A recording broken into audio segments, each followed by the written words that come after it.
It really is all about love. The most important thing is self-love.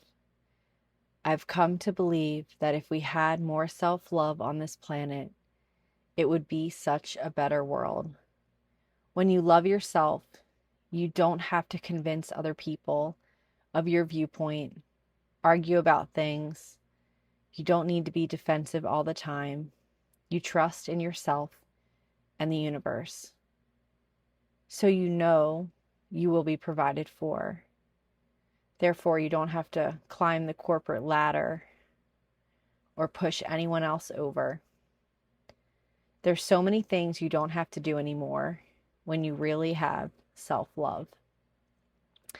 This is a quote from a near-death experiencer. I will put the link to the video in the description below.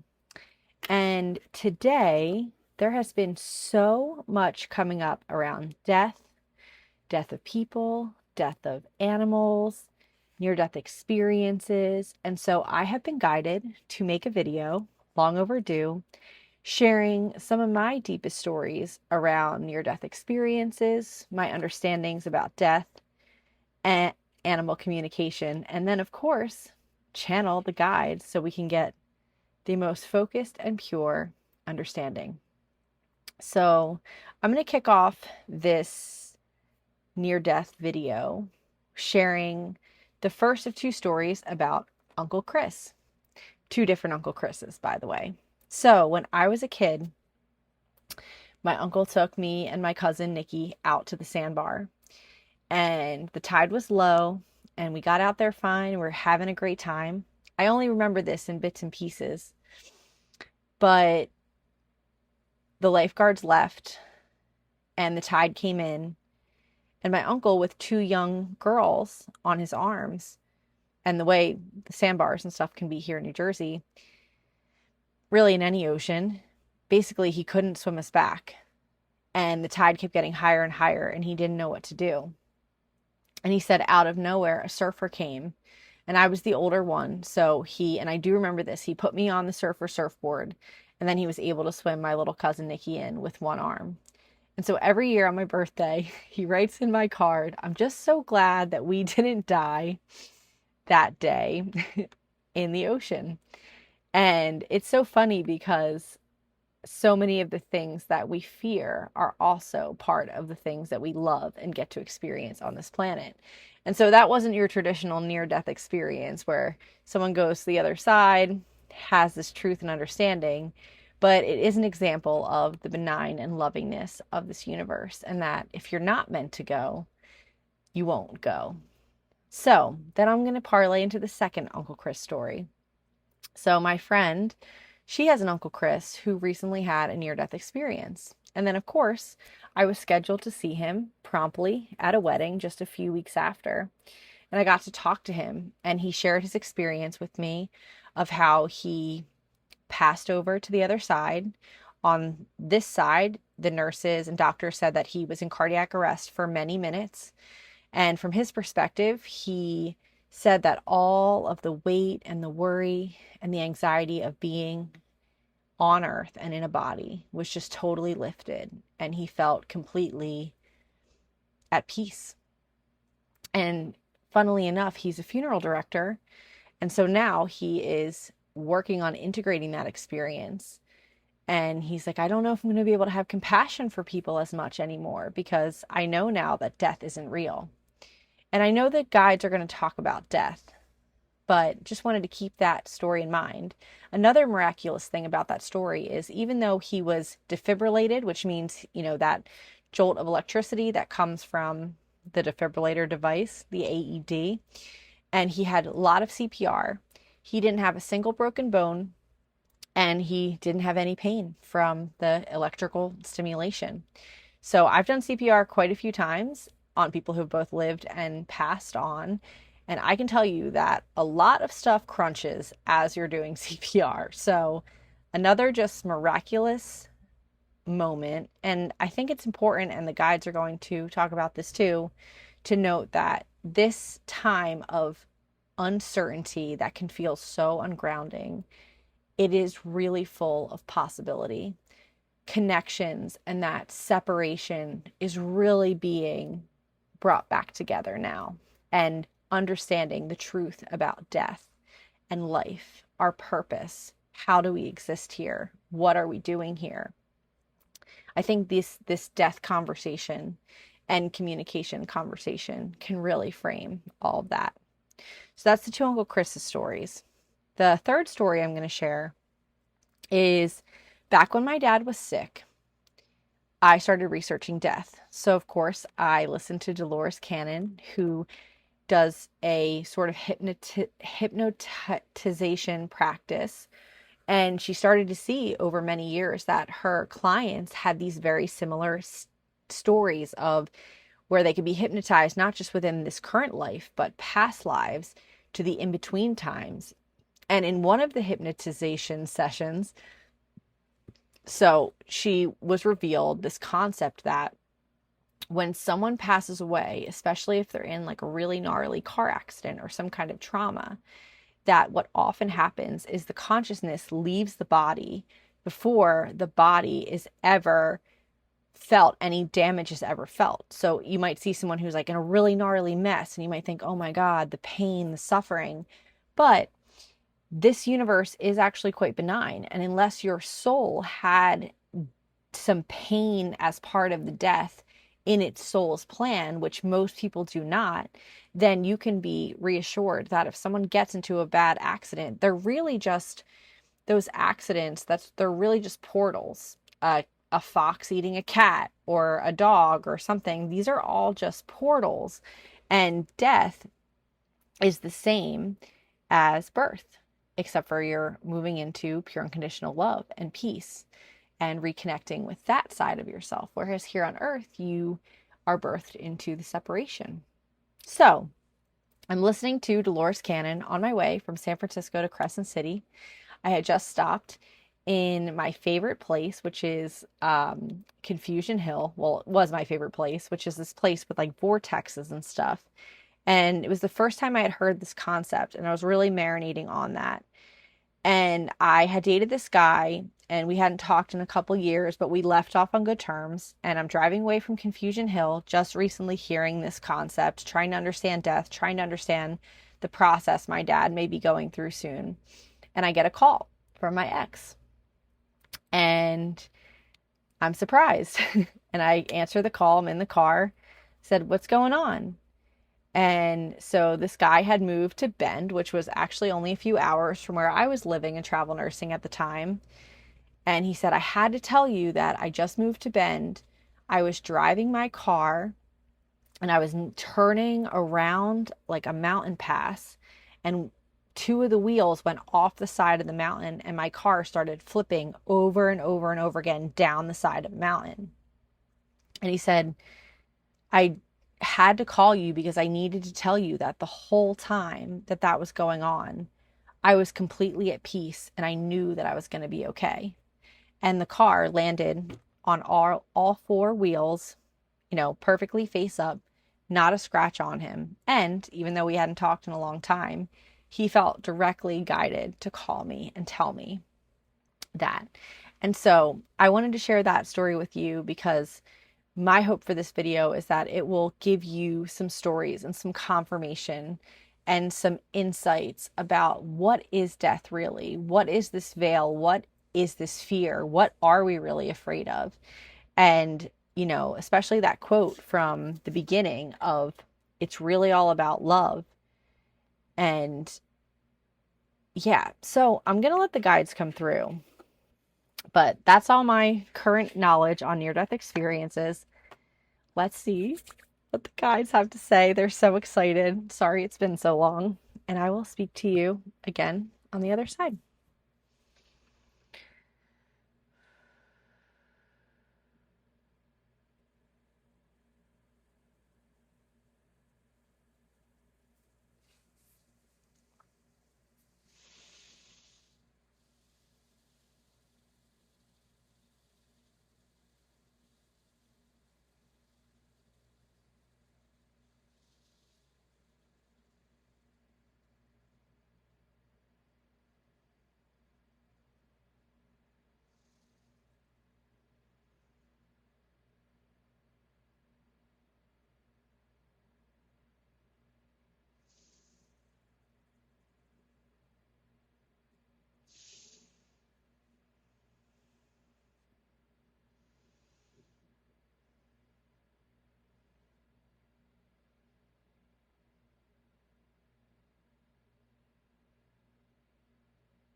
Greetings, dear beings. It is I, Asante Germain, your spiritual guide and teacher, your love, your visioneer, and your heart. And I am ever so pleased to be with you all. This truly is a magnanimous time in Earth's history, in personal and collective consciousness, in humanitarian growth, evolution, and ascension. This lifetime has been jam-packed with the best character arcs, ups and downs, and redemption stories that are possible to be experienced in this universe. You see, when most souls incarnate on a third dimensional planet, they do so in times of great density, where love is lost and never reconnected, where separation is felt and never cured, where obscurity and the path to uncertainty are felt and never answered. And these experiences have all been part of the greater soul, the collective consciousnesses wanting. Just as you go onto Netflix or YouTube and you look at all the videos and decide, which one do I want to experience? That has been the game here. That has been what Earth is for. It is a place of experience, of contrast, of sovereignty and suffering. And so, what is happening at this time is time and space are collapsing on itself. And this is not like a fearful tsunami or melting ice glaciers. No, there is nothing to fear here.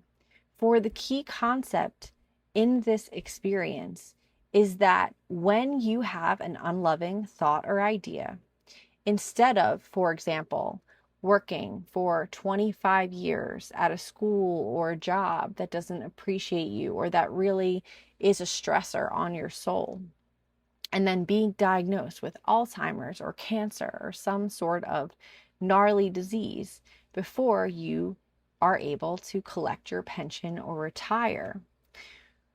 Scenarios like that are no longer playing out, because in those cases, the negative polarity energies were suppressed for so long, aka routed on such a far route, that instead of that feedback coming back to that person immediately saying, this isn't what your soul wanted, this is a life that will be harsh for you, instead of that coming back immediately, in the past, what it would do is it would take so long, the feedback would take so long to come back, that a person was easily able to convince themselves that that is the right path.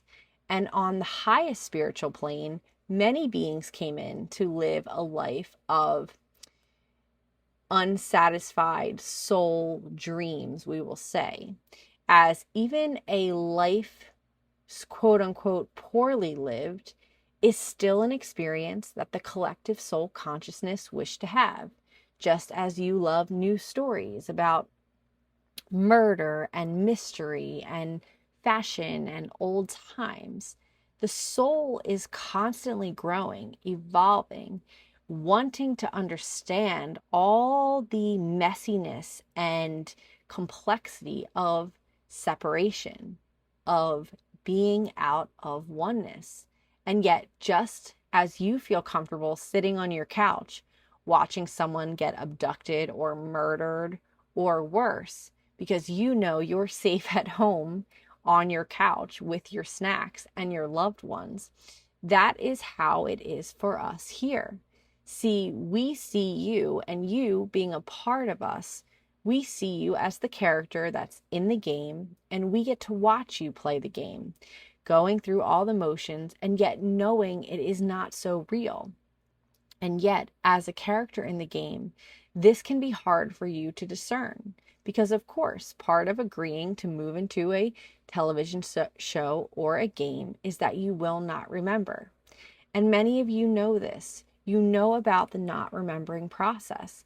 This is what allows the illusion to take place. This is what allows these powerful character arcs to move about.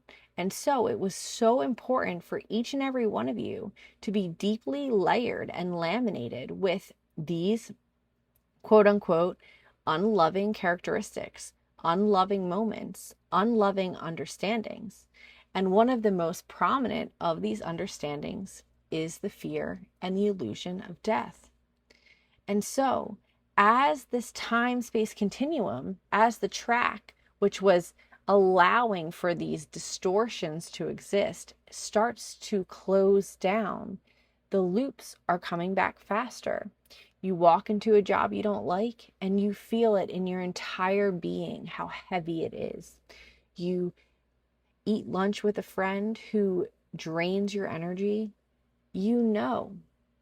And so, because these feelings are so palpable, being literally experienced by many as physical pain, difficulty swallowing, acid reflux, stomach issues, digestion issues, bloating, hip pain, leg pains, emotions, all the things. This is not a punishment. This is sensitivity. And the sensitivity has been, again, way turned up. And so now it is important for each and every one of you to begin to explore and understand the illusions. For if you fear death, you may point your life into achieving something or to trying so hard to gain an accomplishment in an illusory world, which simultaneously drains your soul of its essence. You see, the point of coming here is to experience, is to be an experiencer of good and bad, beautiful and ugly. And there is so much resistance still because success is seen as these specific achievements. And yet, when you look at death as not being real, as a re-engagement into the comfort, we will say, of pure unconditional love, because this is the case, you can now use this understanding to reframe your life, to look at your life and make your life about living inside a question. The question being, what am I here to experience? What does my soul want to try so hard that it would be willing to give up the creature comforts of the human world to explore? And sometimes that could be a crazy journey, so to speak, like climbing Mount Everest or doing something extreme.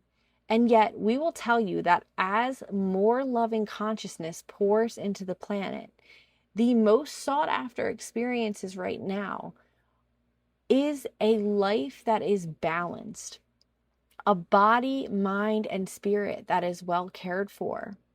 Listening to the birds, reintegrating with nature, learning how to communicate with different entities on earth without words, practicing communicating with non-verbal individuals, including animals, people, plants, vegetation, nature spirits, ocean. For you see, the truest form of communication comes from feeling. And when the channel is open, when it is clear, that is when you can trust the information you're getting. And yet the sensitivity is being turned up. So you'll begin to notice that certain environments will make you feel clunky, cluttered, unclear. It will be harder for you to filter.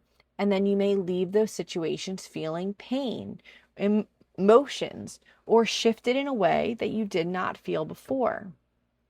So as you step into the curiosity of what the truth around death is for you, what the question of your life, the living question, the tent that holds up the structure, the wonderment of, can I really exist in trust, in the knowing that I will always be cared for, that I will always have what I need, that I will always find my flow again, no matter how far off the path I've wandered.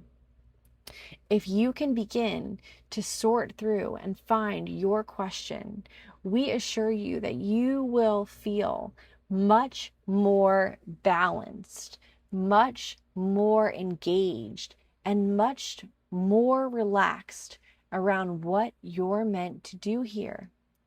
For the doing is of the game, and the game has ended, and it is just the part of the game where the universe or the conveyor of the game is going around to all the characters and saying, hey, you're good, this is it now. You don't have to go on quests to find stars or collect gold coins or get more lives. You can just rest. You can find your little corner and pocket of this place and trust that you can follow your dreams, and the money, the time, the energy, the experience is still wanting to be had, whether that's having a child or a partner or really deeply connecting with yourself. All of these type travels, adventures, and journeys, these are the most sought after experiences now. For to be connected to God in a separated state is one of the most powerful achievements that a unremembered consciousness can achieve. And so many of you, in your quest for self-love, have placed yourself in situations that are tricky, where your energy, your artistic values, your kindness and goodness goes unaffirmed. And yet the situation and conditions of this planet, both quantumly and spiritually, are deeply supporting beings affirming their own self, becoming anchored not to an objective reality, but to their own self-love, to their own trust in that ever expansive love, the intelligence of this plane, to the effervescent nature of immediacy that this world responds to when an inner dialogue, thought, vibration, or field density is transmuted and shifted. There is so much power within each human being, even in the separated state. And the full realization, the full security within yourself, the understanding, the embodied understanding that death is not real. These are the quote unquote accomplishments that a being connected to love seeks here. Not for fame or status or money or rewards, control, or power. A truly powerful person needs not to argue their point or prove someone wrong or have a fancy title, for those are not real anyway. They have had their most peak moments already in this play of life you are experiencing. So now is the time for you to utilize the communication with the non-physical, ourselves, the animals, and others, to begin to know who you are, because your higher self is communicating with you at all times. You are constantly being sent love, and yet this love comes through the non-physical. And so we want you to engage with us.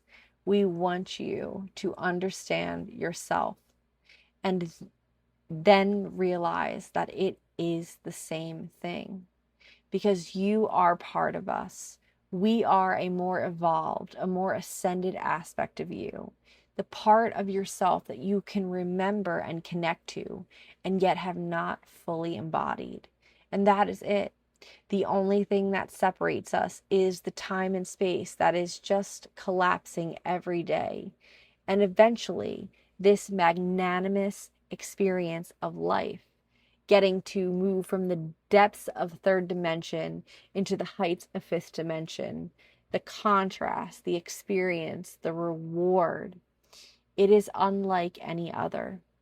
And that is why many spiritual teachers and beings express how lucky you are to be alive, because truly the miracles that are yet to come, the unprecedented abilities that are just slowly starting to come to the surface, it will be so wondrous when you look around the room and realize that your body is not separate from the pen, the computer, the raccoon outside, the tree, the leaf, the person in the mirror, the person at your door.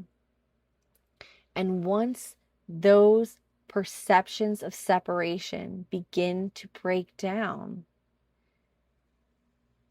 that is the state of consciousness where oneness can thrive, where agendas are thrown out the window and full embodied trust moves through the collective, where the collective follows their flow.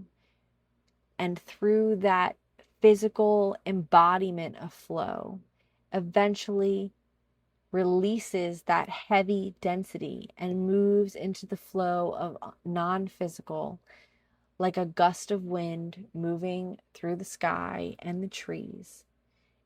All the drama and chaos of death and almost accidents and all that stuff that is so poignant here, that is not the future. That is one experience, one very fun experience, we will say from our side, of course, difficult and traumatic when embodied. You will be happy to have had that experience and the ones coming in one lifetime. For truly, you have already transmuted 5 different lifetimes at least if you've been alive since the 90s. And this transformation is just starting to pick up speed. You will find yourself questioning and being a different person every day. And if you can let go of your attachment to your personality, to who you think you should be, or what you think you should accomplish, or any other narrow goal set for you by the collective, you will find that this time is extremely enjoyable, despite the deep emotions that will inevitably surface, because they cannot come with you. So we say to you, enjoy the journey home, because you cannot get lost. You cannot go off track. That time is over. That reality has been fully rescinded. And so whatever path you travel home, know that we are with you. It is I, Asante Germain, my collective, the guides of this being, and all the light, all the stars, all the love. And we have so very much enjoyed bringing this transmission through to you. And we will speak to you again at another time.